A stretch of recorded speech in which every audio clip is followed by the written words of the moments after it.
Paano mo gustong maalala pagkatapos ng maikling buhay mo sa mundo? Purihin ang Diyos sa pagpasok natin sa buwan ng Setyembre.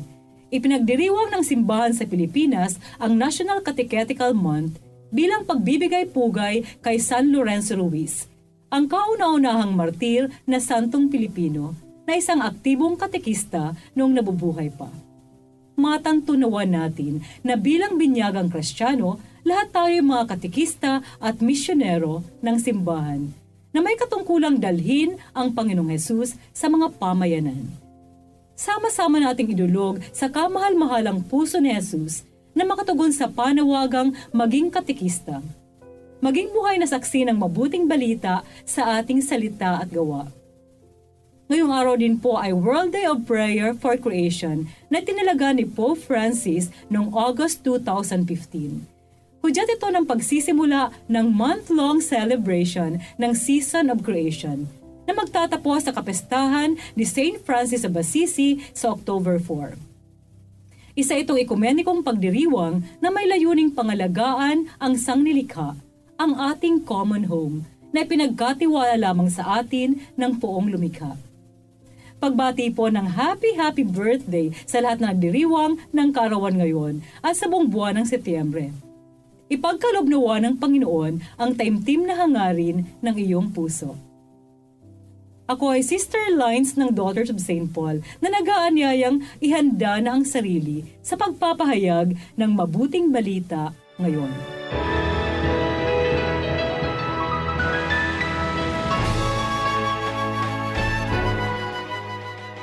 Sinabi ni Jesus sa kanyang mga alagad, tinutukoy ng kwentong ito ang mangyayari sa kaharian ng langit. 10 abay na dalaga ang lumabas na may dalang lampara para sumalubong sa nobyo. Hangal ang 5 sa kanila, at matalino naman ang 5 pa. Dinala ng mga hangal na abay ang kanilang mga lampara nang walang reserbang langis.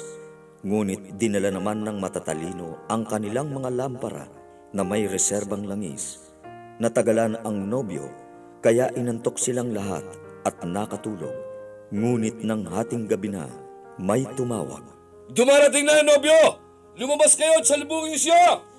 Nagising silang lahat noon at inihanda ang kanilang lampara. Sinabi ng mga hangal sa matatalino, bigyan naman niyo kami ng inyong langis dahil mahina na ang ningas ng aming lampara. Sumagot ang mga matatalino, baka kulangin ang langis para sa amin at para sa inyo. Mabuti pang pumunta kayo sa mga nagtitinda at bumili para sa inyo. nakaalis na sila para bumili nang dumating ang nobyo.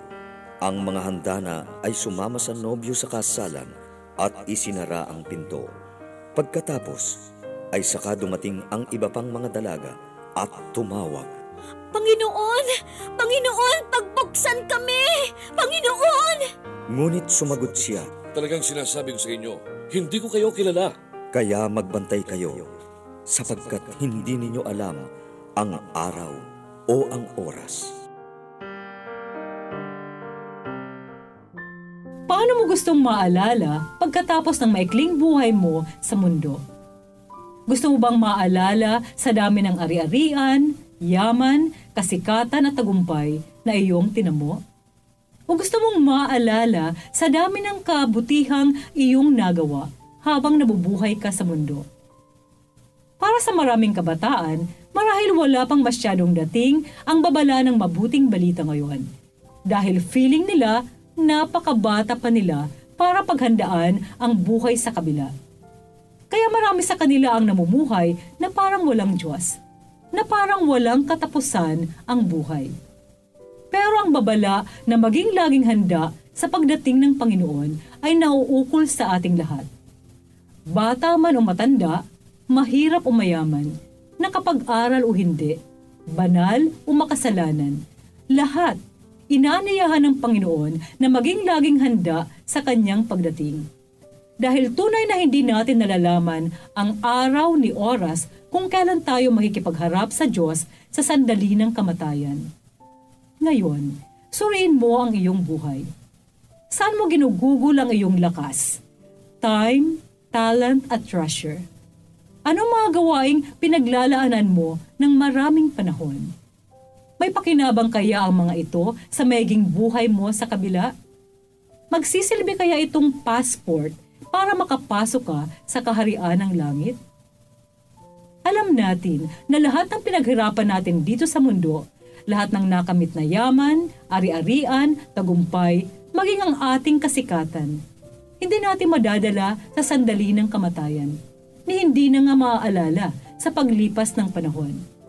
Pero kung gagamitin natin ang mga blessings na tinanggap natin sa Diyos sa mga gawaing paglilingkod, kung hayaan natin ang Diyos na gamitin tayo ayon sa kanyang layunin, kung magiging daluyan tayo ng pagpapala ng Diyos sa mga maralita, dukha at walang-wala. Pumanaw man tayo dito sa mundo, mananatiling buhay ang ating alaala sa puso ng mga taong ating natulungan.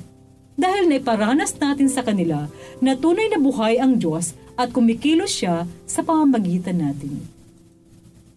Mga kapanalig, samantalahin natin ang bawat araw na pinapahiram ng Diyos upang mag-ipon na makalangit na yaman na maghahatid sa atin sa buhay na walang hanggan.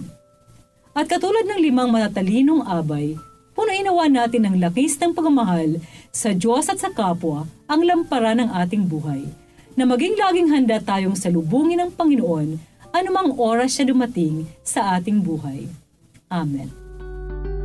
Mga kapanalig, support Pauline's online ministry.